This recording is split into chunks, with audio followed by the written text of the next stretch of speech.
and Dora. It's a town where nothing much ever happens. This is where I live with my family. Doctor said we'd be lucky if Arnie lived to be 10. I could go at any time. Arnie, don't be rude. Some days you want him to live. I kill him, Gilbert. I know, buddy. Okay, son, come down now. Hey! Some days you don't. When is this gonna stop? Then there's Mama. That's my mom in there. You see, with Mama, there's no nice way to break it to you. She's not all that big, Gilbert. I saw a guy at the state fair who was a little bit bigger. I haven't always been like this. I haven't always been like this. Gilbert, I'll need a delivery later. If nothing ever happens here, It's those lobsters, isn't it? why does it always happen to me?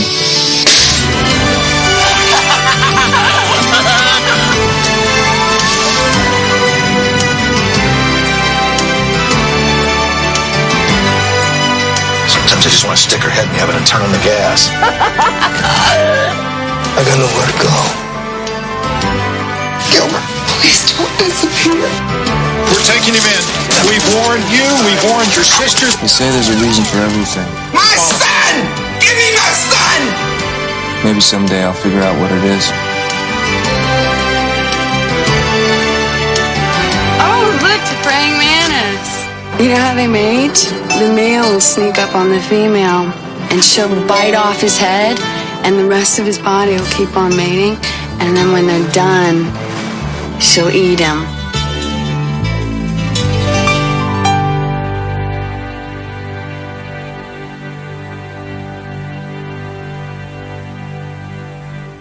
Welcome to Movie Umpers. My name is Bob Sham. And I'm Angela. And the sounds here may be dogs. The theme this month has been comfort food all month long. And that has come in the forms of movies from our childhood that we've picked and discussed, or from our youth that meant a lot to us. And also more inspirational family fare coming in the form of movies, which actors play intellectually challenged characters and roles. Yes. And off the top, the one we're talking about now, up to this point, is probably the best of them. Absolutely 100%. But I think the thing that helps is that the lead actor is not the one that's playing the intellectually challenged person. This is the first time a lead actor is not playing, but it's still a pretty prolific role. Yes. For this actor, because the person who is playing the intellectually challenged person is one of the biggest actors out there today. Absolutely. We're talking about Leonardo DiCaprio, who is playing Arnie in the 1993 film What's Eating Gilbert Grape, directed by Lasse Hallstrom. I think that's how you pronounce that. He's a Swedish director. Also a Swedish producers and interesting. I didn't know that. And cinematographers are all over this movie. Starring Johnny Depp, Leonardo DiCaprio, Juliette Lewis, Darlene Cates, amongst many others. I prefer the porn parody Who's Eating Gilbert's Grape? And it plays out more like a mystery in that one. Mm-hmm. Mm-hmm. But this one is pretty good too.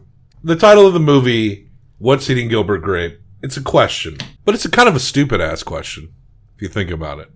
Maybe the worst part of this movie is the title. Of course, you understand real quick what's eating Gilbert Grape. Yeah. He's stuck. His life sucks. He feels like he's stuck. It's almost, I feel like if you're casually, in the 90s, everything was the Gen X style was all over. And it kind of presented this very casual apathy. Yes. That was kind of the stereotype of the 90s. And one could look at Johnny Depp's lead role character as Gilbert Grape in this movie. Look at his long hair. He seems a little resigned to his position, and see that as a character who's a slacker, apathetic character, but he's not actually like that at all. He's someone who's actually very committed because of the pressure that he is under, an extreme pressure in which he's taking care of. Well, he's got a mother, as played by Darlene Cates, who is a very large woman. Mm-hmm. And this one, I don't know if you remember, this woman broke out. She was hired from make an appearance on the Sally Jesse Raphael show. You haven't been out of the house in 5 years. What's it like? What's happening to you? It's very frightening. Are you frightened? Yeah.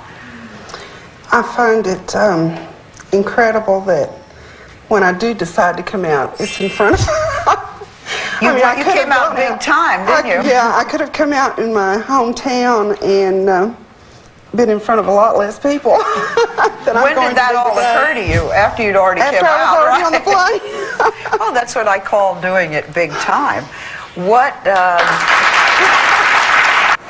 I do think I knew that because I used to watch a lot of that kind of television. That's when the world really caught on to who she was. Mm-hmm. She was just a large woman who had gained a lot of weight. I think she was like 500 plus pounds or something. So they hired her for this movie to play this character. Yeah. And it was very real. So much better than getting someone in like a suit or something like that. It was the only way to do this. And she did a good job. She really does. Probably because the character she's playing, what that character is going through is no different than her actual life. Yeah, she was able to step in and just play herself, or a version of herself that really worked. The title of this movie has always bothered me, not only because of like what's Eating Gilbert Grape, but it's like, are we making a fat joke like in the title of this movie because she's so big? Oh, yeah. I mean, it's based on a novel, and the screenplay is written by the novelist Peter Hedges.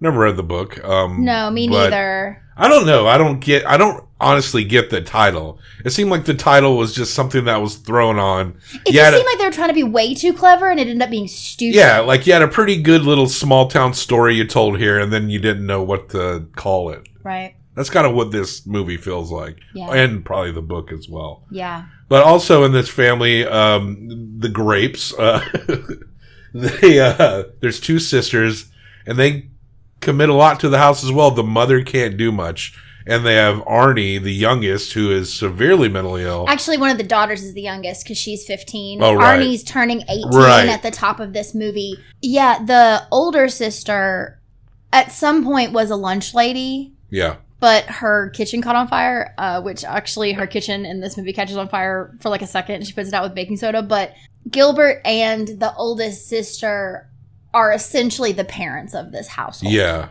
Everyone kind of has to pull a weight, no pun intended there, because the mother, they have to take care of the mother who can't really do much. Literally sits in a couch in a certain room, sleeps there, passes out there. And that's where she's stuck. And it's so bad that Gilbert's friend and he have to go and reinforce the bottom of the house where she's always sitting. Played by the wonderful John C. Reilly. And their Crispin Glover's in this movie. Crispin Glover So many plays good the people. town funeral director. Yeah.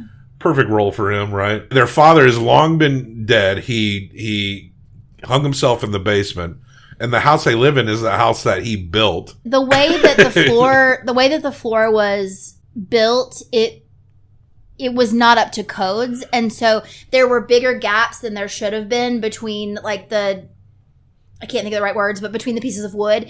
And so John C. Reilly comes in, and he's kind of just like a jack of all trades. He knows how to do a little bit of everything, and he was just like, okay, I can fix this, but this is what we have to do. And they secretly do it because they don't want the mama to know that it needs to be done. And I was like, I get that she's very sensitive, but they've enabled her, and it's such a sad, it's so heavy. Well, John C. Reilly's character is probably the most polite in the whole movie. He absolutely is. Because Gilbert, he kind of makes fun of his mother. Kids will pay him change to, lift him up to look at his mother. Mm-hmm. And John C. Reilly's character, he doesn't like that and he scolds him for it. Yeah. But you understand the bitterness that Gilbert is coming from. The way he is stuck in his position. Yeah. He and the older sister seem to both have a weight on their shoulders. We don't get to know her as well. We understand more where Gilbert's coming from. But the younger sister, the 15-year-old, really is the example of the anger that can happen in a situation like that. She's the youngest, but she doesn't get attention because Arnie needs a lot of attention. Yeah. And mama can't move. And so she's always having to help her sister. And she actually acts out a couple times, like she'll hit Arnie or she'll do stuff, that's not she nice. She loses her patience quite easy. Yeah, you just get the feeling from her that she loves her family, but she's always felt her dad's been dead her whole life. Yeah. Arnie, let's talk about Arnie for a bit. Leonardo DiCaprio's performance of Arnie feels so all-encompassing and intense. Yeah. Dad's dead, Ellen. Gilbert! Gilbert? I can't believe you said that! Dad's dead. Arnie. Dad's dead. Arnie, shh. Arnie. Dad's dead. Okay. Dad's Stop dead. it now. Dad's dead. Dad's dead. Dad's dead. Mom, Arnie. Stop! Arnie, shut up. Crazy, Arnie. The character of Arnie seems to be also the most intellectually disabled person we've encountered so far. Yeah. I feel like a lot of people we're talking about go from 7 to like 12 in their intellectual capacity. Arnie seems like he's barely like 5. Yeah, I agree. He seems like an extreme case. He's got some kind of condition where they said that he would be dead by 10. And now he's turning 18 in this movie. And he could go at any time. Which he tells Juliette Lewis when he meets her. When early on when we meet Arnie, he's taking a grasshopper into the mailbox and he shuts it and it kills the grasshopper. And then it cuts to the next scene where he's crying because the grasshopper is dead. He doesn't understand that he permanently took the life of the grasshopper, and Gilbert has to console him. Kind of like an Elmer Fudd. This is probably what Elmer Fudd was like when he was a kid. You know, when Elmer Fudd, he's going to kill Bugs Bunny. Bugs Bunny tricks him into thinking he's killed him. And then Elmer Fudd gets real sad. Mr. Wabbit, say something. Speak to me. I killed him. I'm a murderer. I killed him, Gilbert. I killed him. Why did I do it? The Elmer Fudd effect, where you do something bad and then you realize it's bad right after you do it. Yeah, that really broke my heart. This is a very sad movie. Yes. It's very difficult to watch. And I think, thinking about Arnie and the way that Leonardo DiCaprio played this role, it feels the most real of anything that we've seen. It feels like he really launched himself completely into it. And while there are funny moments, you're never laughing at that character. And that's, I feel like, one of the differences watching this movie. And again, like you said, it definitely helps that Gilbert is the main character and that it's being kind of told through his lens. I mean, this is not a comedy. Neither was I Am Sam, but everything else has been, kind of. I guess Radio's not really a comedy, but it's not like intentionally. I know, but it feels like it's played for laughs. Like we talked about how it feels like he's doing a Jerry Lewis skit sometimes. Like it just feels so weird and not real. And this one feels really real. I'm trying to, as we talk about these performances of actors playing intellectually challenged people, it's really like I'm trying to come to a conclusion in my head, like some kind of essay in my mind of what to say about all this, what it means. I feel like it gets a little harder to kind of put things into words as we go deeper into these movies. And I could easily fill a whole other month with the list I've got of these types of performances. And I'm just trying to understand them because I think when we started, we wanted to come at a place where we can, or at least I did, where I kind of I had the idea that I'm going to clown some shit, right? Sure. Kind of goof on it. And we have, and I have had that opportunity, but it really does, but as we keep going deep, like I want to kind of understand this more. Yeah. What makes this work and what doesn't, and why it doesn't work, and what is it about, we're dealing with actors who are inherently, there's always an inherent narcissism when we're talking about people playing any performance in a movie. Does it work? Should these movies be made? I'm not really don't make these kind of things. I'm more of I will let you expose yourself and make that judgment from there kind of guy. I'm not really tell you not to do things kind of guy. Right. I was listening to an interview with John Cameron Mitchell earlier today. Hedwig and the Short Bus. Hedwig and the Angry Ant, Short Bus. They were actually talking about Short Bus. The Tiger King. Yes, he was in Tiger King movie. We haven't seen that yet, but I do love John Cameron Mitchell. And it was actually, they were talking about Short Bus, and he was talking about straight actors playing gay roles. And he was saying, they actually took a detour to talk about the Joe Exotic movie. And he was basically saying that he might have had a leg up because he is a gay man playing a gay character. But he doesn't have a problem with non-gay people playing gay people. Some people do. But he's like, I don't really think it matters. Like, you can play not like yourself, right? Like a rich actor can play a poor person. Like a gay person can play a straight person. A straight person can play a gay person. It's what a lot of actors would strive to do, to play things that aren't like their own self. Exactly. And I feel like when it's done, I don't think there's any harm in an actor playing one of these roles. But what it comes down to is the way it's handled, the way it's written, the direction. The issue I've had with every movie until this one is it's like, oh, that's Sean Penn playing this guy. Yeah. That's Rosie O'Donnell playing this woman. Then maybe it's Leonardo DiCaprio was young when he did this. This is fresh out of Growing Pains.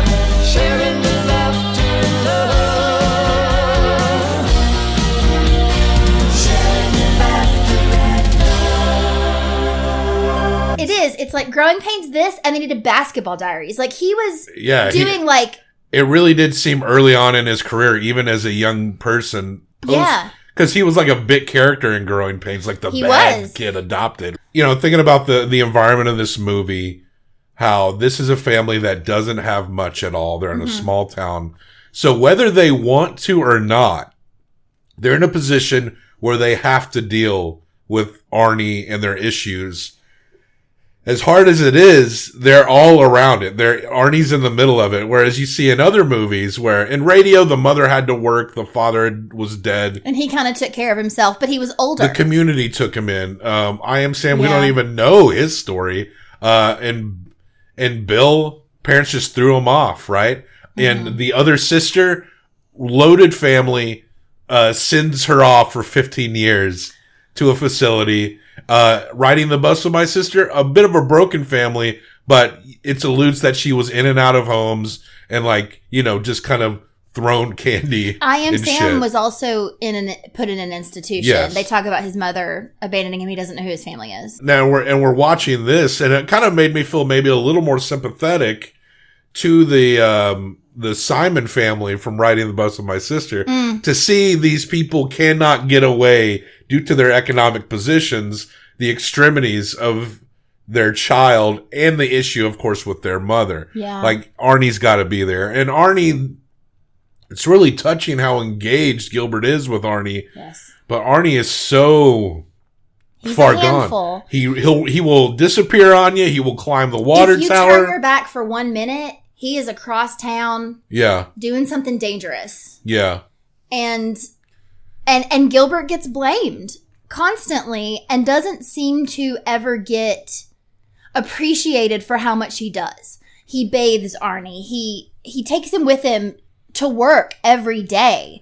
You know, he's with him almost all the time. And then his sisters yell at him for not planning enough for the party. They're like, what do you ever do? And it's like, whoa, he takes care of your brother. Everyone is in a position where they cannot get away with doing nothing. He's the only person with a job. Except the mother. There's also a huge, part of this that is, it's an undercurrent of the small town dying. Yes, because... Which was such a big thing in the 90s, was when, the super Walmarts were very just beginning, and, the big grocery stores and it was starting, taking over the mom and pop stuff. I think super Walmarts were very popular. They called them that back in the day. And Gilbert works at the small grocery store with the owner's name on it. Yep. And Food Town is on the edge of town, and it's way bigger and has more stuff.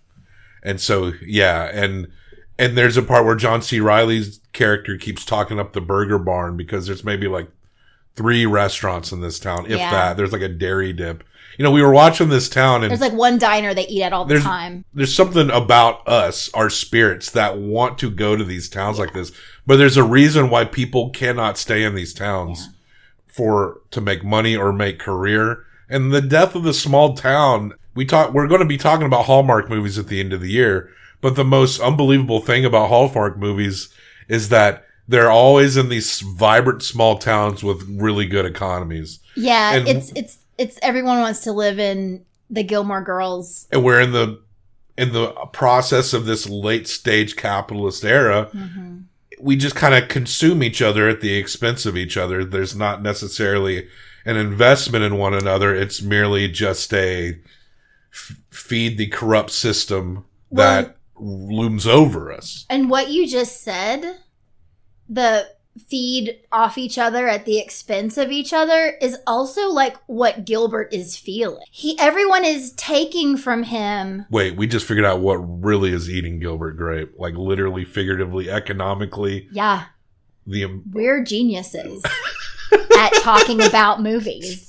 We're getting there. This is the greatest movie podcast there ever was, or will be one day. Yeah, we're working on that. YouTube show podcast. Also in this small town, Mary Steenburgen, who's a housewife with a couple kids and married to the guy who sells insurance, regularly needs deliveries made to her house, in which she tips very well. Yeah, she tips and gets that tip. Yeah. You know what we mean? Fucking. Yeah. Hey. We're kind of well past that now, aren't we? I guess so.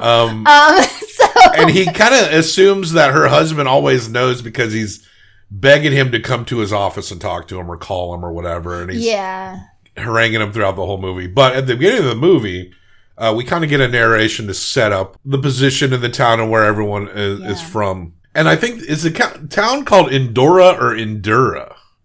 I think it's like Endura, like you're enduring this town. Endora, because I remember thinking it's like the mother in Bewitched. So, and it's somewhere in Iowa, and so every year, like this caravan of RVs goes through this town to get to somewhere better. And Arnie and Gilbert stand and watch the caravans, and one breaks down, and in that is Juliette Lewis and her grandmother, and Gilbert comes to get to know this girl. She's also just her character is just a very sweet and nice person. Yeah. She talks about how, her parents are split up across the country. She's moved around everywhere. She's moved around everywhere where she goes back and forth between them. And Gilbert is, you could tell obviously that they really like each other. But Gilbert also kind of wonders what it would be like to live her life. And he's not like jealous, like he's rude to her. Oh, no. But when she asks him, like, what would you change or what if you could make anything happen? What do you want? Yeah. He basically said, without saying he doesn't say like, oh, I want to run away from here.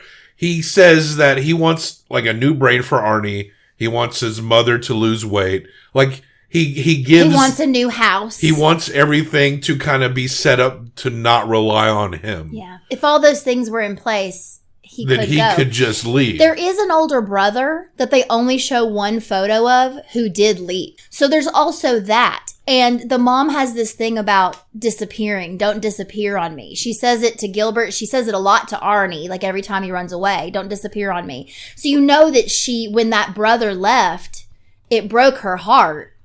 So there's also the pressure of that. And the Juliette Lewis character, she doesn't dismiss where Gilbert's from. She says, I've seen a lot of places and this is just like any other place.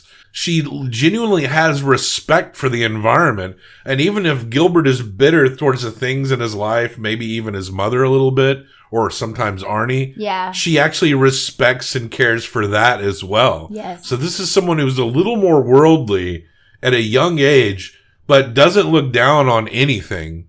Yeah, she kind of has a little bit of that like 90s hippie, wears thrift store clothes and could just sit for 3 hours and watch the sunset, which she actually does. Back when thrift stores were thrifty, right? Right. Oh my God, yeah. But yeah, she talks about how she doesn't care about physical beauty because people just get wrinkly. Yeah. I don't know. I really like her, and she says what she thinks. And she's not afraid. And I think that's what draws Gilbert to her so much, is that she's not afraid of things. But her grandma's waiting for a part to come in for this truck hauling the RV. And it's taken like over a week for it all to come together. But when they get that part and that truck starts, they're going to leave town again. There's a beautiful moment where Juliette Lewis and Gilbert are hugging each other, or they're kind of like talking and hugging, and then the grandma's trying to start the truck, and all of a sudden the truck turns over, and they both just get this look on their face, and they just like hug each other tighter, and then the car dies again, and they both smile so big, like it's the best thing that's ever happened to them, this truck not working. Yeah. It's really, it's such a sweet moment with no dialogue. Like it's just them feeling. Well, other things come to a head in town. John C. Reilly does finally get his burger barn, and he does eventually get harangued into talking to the insurance guy that he's cucking. Oh, yeah. But he's trying to get out of that now because there's a girl in town he really likes, and he's never felt good about doing that anyway. But he asked Mary Steenburgen at one point, "Why did you even pick me?" And she's like, "Because I thought you'd never leave." Yeah. Which is fucking depressing as shit. Yeah, she really just kind of like used him to feel better about herself. But he goes and he thinks that he's going to like go off on him because he knows. But then he just starts to try to sell him insurance. But then he gets a call from Mary Steenburgen's character. And at this point, Gilbert has been like, I can't do this, essentially. He basically broke up with her before he went to the husband's house. So the husband gets the call while Gilbert's sitting there, and you can hear her losing her shit on the phone. So he has to go. And yeah, so Gilbert has to drive him there because it's such a small town. Everyone is just so interconnected. One thing goes bad, everyone's there, right? It turns out that this guy drowned in the kiddie pool later that night. And they all think that Mary killed him, but they said that he just had a heart attack and fell into the baby pool. Yeah. Let me ask you, do you think she killed him? No. Me either. I don't think she did. It didn't really even occur to me for a second, but no. But half the town does. And so after they bury this poor guy, she packs up the kids and leaves town. So she kind of, it helps because she gets a huge insurance payout. Well, yeah, because she had good insurance. Well, and she does the thing where she's in all black and she comes to the grocery store to say goodbye to Gilbert. And Juliette Lewis is there picking up some groceries, and she looks at her and she goes, "You can have him. He's all yours now. He's all yours now," or whatever it is. Yeah. And he leaves, and Juliette looks at him and she's like, "Are you going to miss her?" And he says, "Yeah." And she goes, "Good." Yeah. And I love that too, because she feels confident. She's not jealous. It's actually good that he's going to miss her because that means that he cared for her. Yeah, yeah. It wasn't just a fucking mindless thing. He's not heartless. Exactly. At one point, Arnie gets arrested after being threatened multiple times to not climb the water tower. And he finally gets arrested. Put some contraption on this that requires a locked gate. They could put a fence around that thing. He's been climbing up it every few days for years. Come on. So they actually take him to jail, and it's enough to get the mother to finally, because she's a shut-in. She gets up, she gets in the car, and it's shifted the car. Like the car is like, she sits on one side, so the car goes up like this, and they drive down to the police station, calling out the name of the sheriff. Like, it's a small town, they all know anyone. They're trying to tell her that she needs to fill out paperwork. She's like, "No, just give me my son. Give me my son. Give me my boy." So Gilbert is feeling the stress of this girl's going to leave. The family ain't really changing at all. Arnie's turning 18. He could go at any time, but at this point, you can't expect him to go at any time. Yeah. This party's coming. His sisters are losing their shit. He goes home and he's giving him a bath. He leaves Juliette Lewis and he said, "I'll come back." And instead of just giving the boy a bath and getting him in his pajamas and putting him to bed, he's like, "You're a big boy. You can do this. Like, here's your towel. Here's your everything." He goes to hang out with Juliette Lewis. He comes home. He sleeps the whole night. He gets up the next morning to go brush his teeth and realizes his baby brother has been in the tub all night long. So then Arnie's like, "I'm never bathing again." It scares Arnie, and he gets, absolutely, for half this movie, he's like just dirty as shit. Dirty. So finally, Gilbert's got to bathe him, and the Arnie night before his birthday is just constantly trying to run like it's all this big game. He's wanting to avoid the bath, and Gilbert loses his shit. Decks Arnie, slaps him a few times, and then leaves. Just runs. And then Arnie runs. Arnie runs. But Arnie runs to Juliette Lewis. Yeah. And she's so good with him. And she actually gets him. She's tried before because she knows he's dirty. So she tries again, and she actually gets him to get in the lake with her. Yeah. So that he basically takes a bath in the lake. Better than what he smelled like before. Fish farts, better than, whatever he smelled like before. Yeah. Gilbert kind of comes across that. And as Arnie leaves, Juliet, he knows he's there when he tries to hide anywhere, whether it be in the grocery store. She always knows he's there. Yeah. And she comes up to him, and he immediately is like, I hit him. Yeah. He immediately confesses. And I actually I have a real problem with patience. Sometimes I feel like there is just something very angry inside of me sometimes.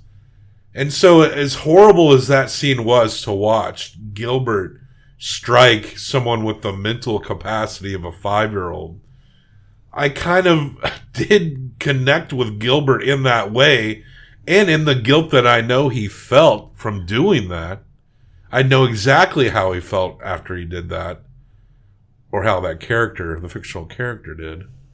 But it was a little something that I connected with that I wish I didn't. Yeah. But that's just kind of the reality from it, and making me kind of see my own flaws. But of course, Gilbert is under a tremendous amount of pressure. That's why it is so real.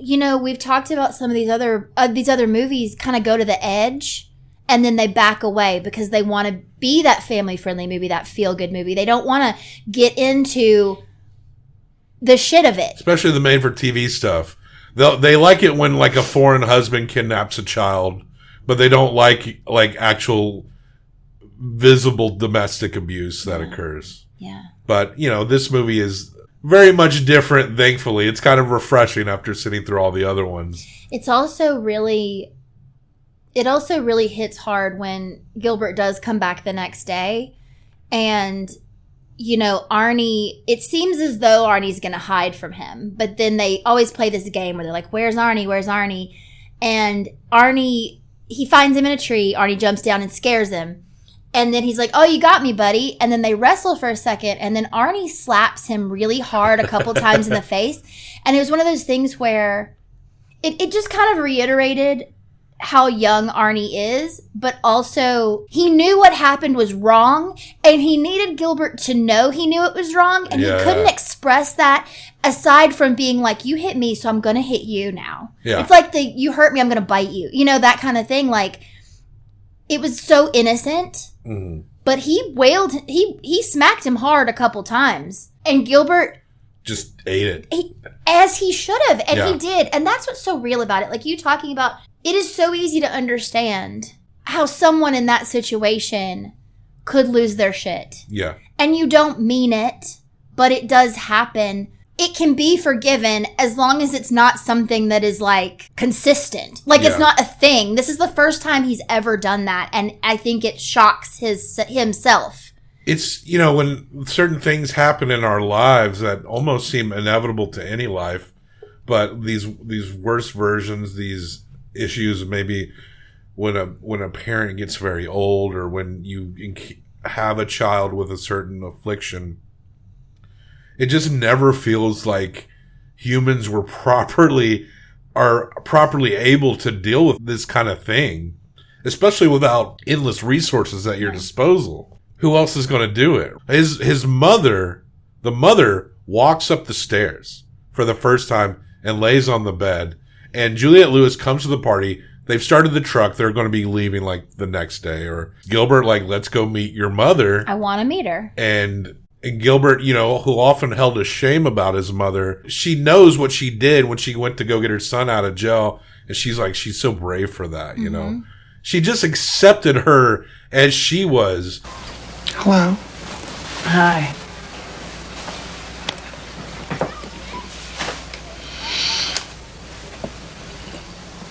I haven't always been like this. I haven't always been like this.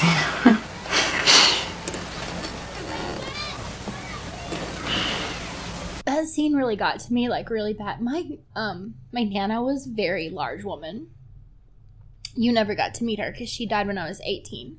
Large part in due to how big of a woman that she was. Yeah. And she towards her later years, she slept in the living room in a chair. Like, she had to have one of those chairs that would stand her up, and like sit her down. She also had like a little jazzy situation. There is the last picture of her that I know that was taken was at my high school graduation party, and she didn't want her picture to be taken, and she's actually holding a purse in front of her face. Yeah. Because she didn't want anybody to see her. And it's one of those hard things where, like, watching this movie, like, it just kept...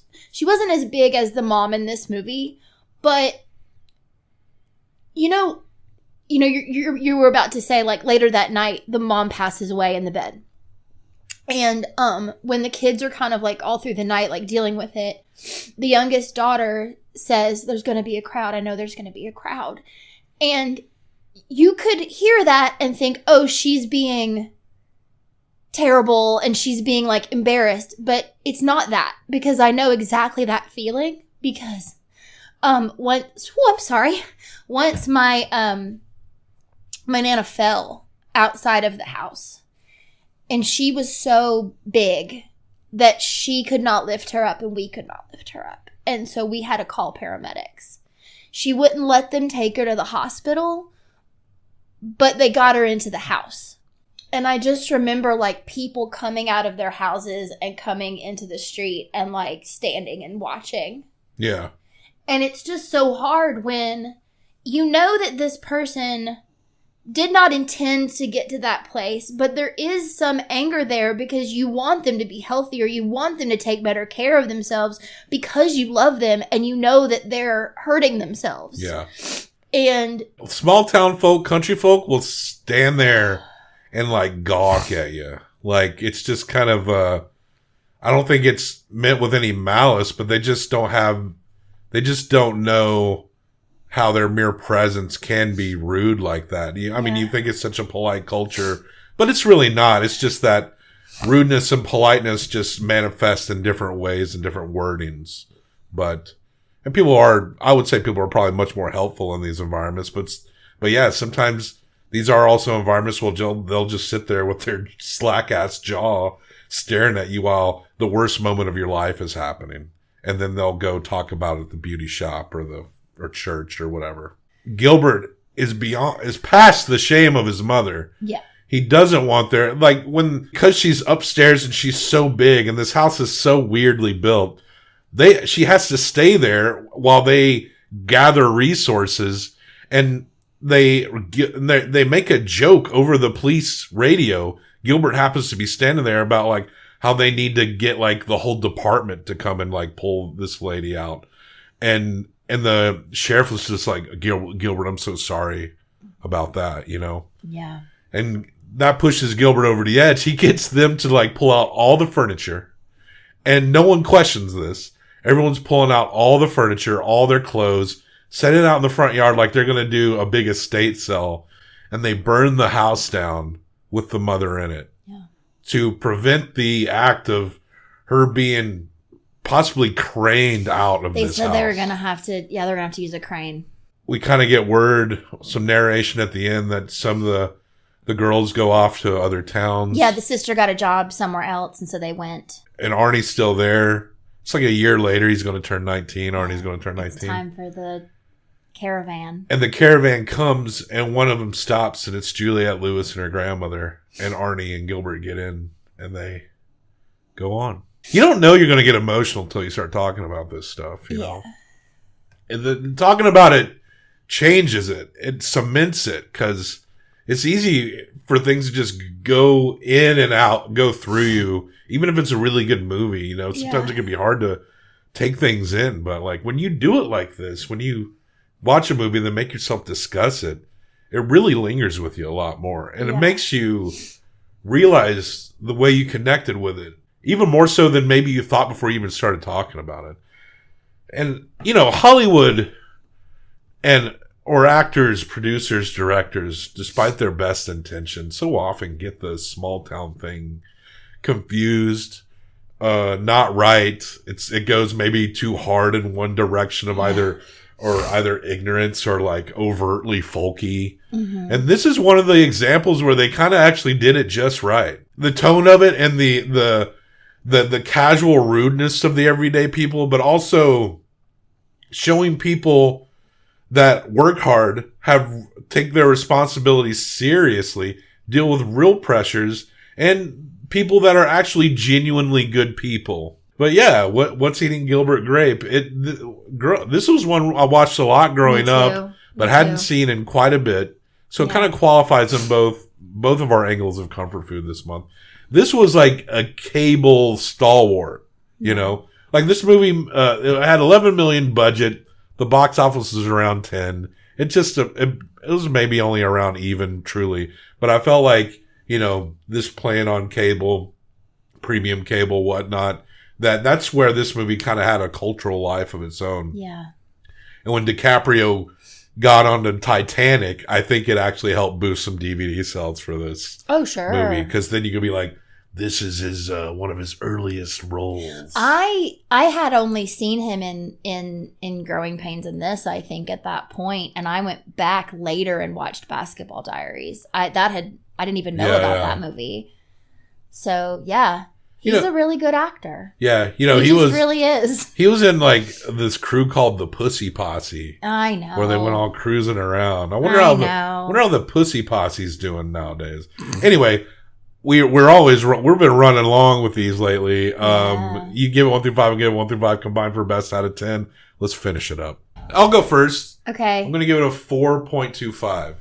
I'm going to give it a 4.75. Okay, so that is a 9. I wasn't sure if it would go that high, but I think it strikes a connection with us, and it is an accurate depiction of this kind of life, this kind of situation, this kind of town. I honestly don't know why it's not a 5. And Darlene Cates brought a genuine realism to her performance, and she really did crushed it. And you look back on media or as they were promoting this, and DiCaprio and Depp had nothing but positive things to say about her work, and she passed away in, I think it was the early 2010s. She got sick and lost hundreds of pounds. Oh, wow. But she ended up passing away, and kind of predictably. Yeah. But yeah, so remembering Darlene Cates. And this is another example that you can maybe compare to a movie like Paris, Texas, a movie done by a foreign production company about a slice of American life.